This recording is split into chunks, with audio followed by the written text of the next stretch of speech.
saya nang magre-resign.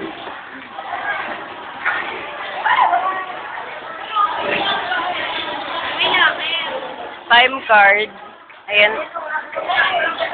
Kinukuha ang aming time card. Ito ang aking mga kasama. Si Ate Carmi, si Jeline, at si Grace. At si Ate Erica. Ayan, may i-orient na naman po Mimia.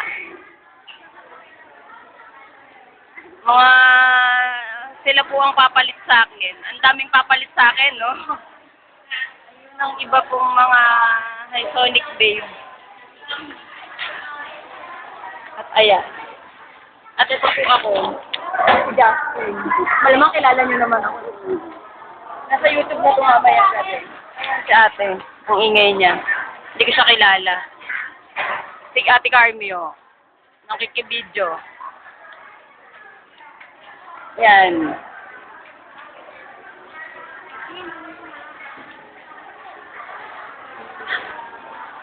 Nasaan na?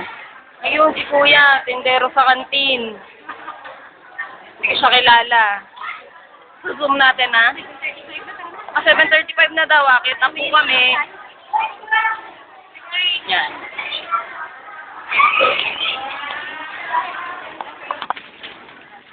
To be continued po ito ng video. Bali, ito, paakit na po kami. I mean, pababa. Ano ba? Kasi nalipat ako ng department. Dati sa taas ako. Ngayon, basta pupunta na kami sa production. Ha? Maghintay ka na lang. Mag-uusap. Ayan. Ito po ang guard house. Doon kami nagta-time. Ano ang tawag doon? Yun, time. Ang tawag doon, time out. Now I know. Ayan po sila, mga nag-aayos, maglalagay ng hairnet. Ay, sorry. Diba? At least may tao pa rin po marunong mag-sorry.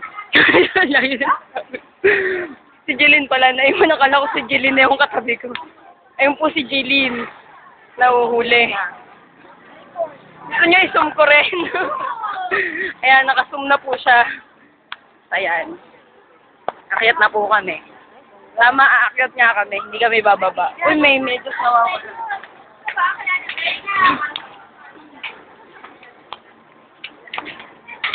Fire extinguisher. Walang joke. 5 minutes na pala yung video ko. Dapat na ako mamaya. Ganyan. Gagawin ka namin sa Dito ka po mag-iiwan ng sapatos. I mean, maghuhugas. Ay, ako, thank God. Ate Carmen. Sa locker. Ate Carmen, wait. Wait!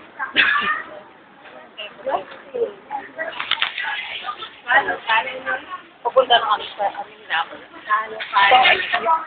Exit only. Ibig sabihin, exit lang. Malamang, ay, sorry. Ayan, malapit na kami sa aming locker. Ayan, malapit na kami. Anong baba? Hindi na ba tayo magkikita mamaya? Pwede ba? Oo. Pero ngayon may... Zero na. Kita niya isang buwan. Dadagan ulit.